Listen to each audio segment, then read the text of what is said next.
Enluminure, un livre de cœur et d'amour et prix rédigé par René d'Anjou au X20 siècle.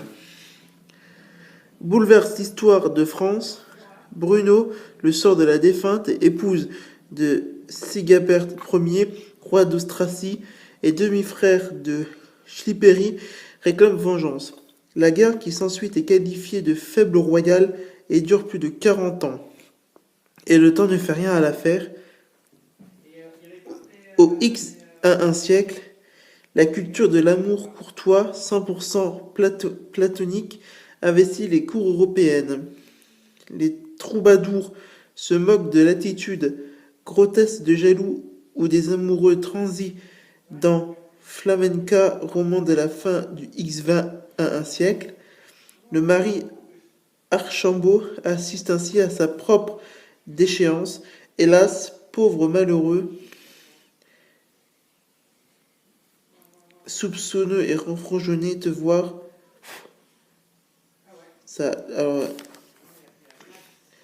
Non brûlant d'amour et fou de jalousie, rogne barbu, tout hérissé, ta barbe est farouche et raide et semble à Flamenca un buisson d'épines ou la queue d'un écureuil sauvage.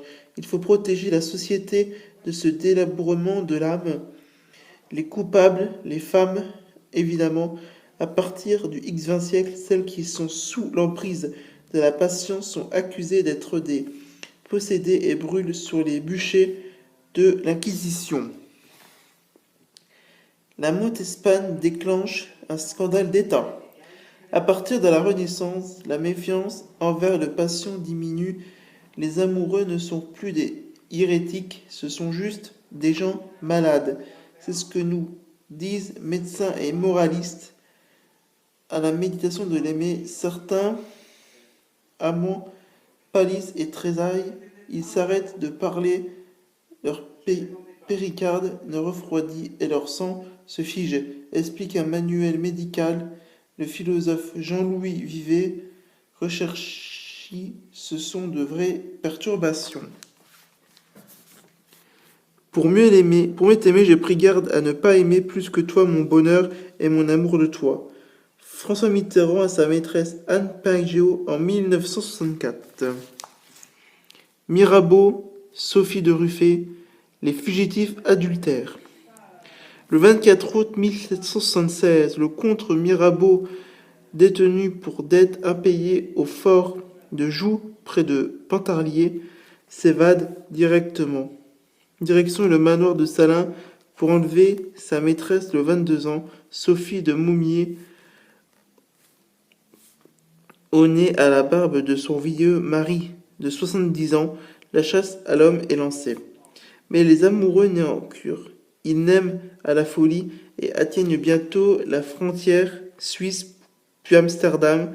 Vivons ensemble ou mourons, déclare Sophie à son amant ravisseur. Mais en 1777, le couple est arrêté. Sophie est condamnée au couvent à Vis pour crime d'adultère. Mirabeau est emprisonné au donjon de Vincennes de 1777 à 1780 pour rape et séduction. En 1789, l'année de la Révolution française, à 40 ans, il devient député tandis que Sophie se suicide le 10 septembre. Laure de Neuve, Pétrarque. 20 ans de contemplation. Avignon, le 7 avril 1327, Pétrarque, poète et humaniste florentin, aperçoit Laure de Neuve à la sortie de la messe. Elle est belle, elle est jeune, elle est gracieuse et c'est le coup de foudre. Mais pas touche, cette noble dame est mariée à Hugues de Sade, alors Pétrarque idéal son impossible amour à coups de vent.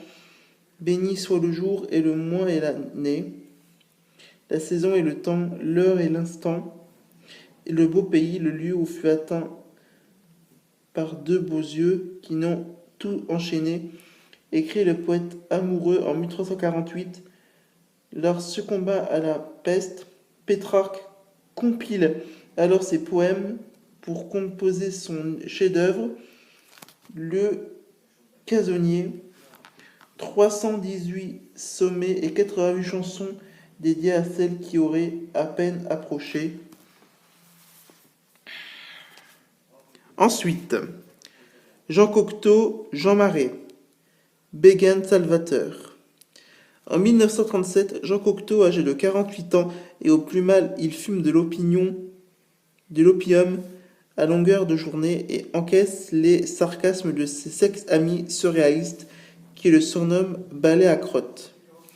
Mais un beau jour, il additionne pour sa nouvelle pièce une adaptation de texte antique.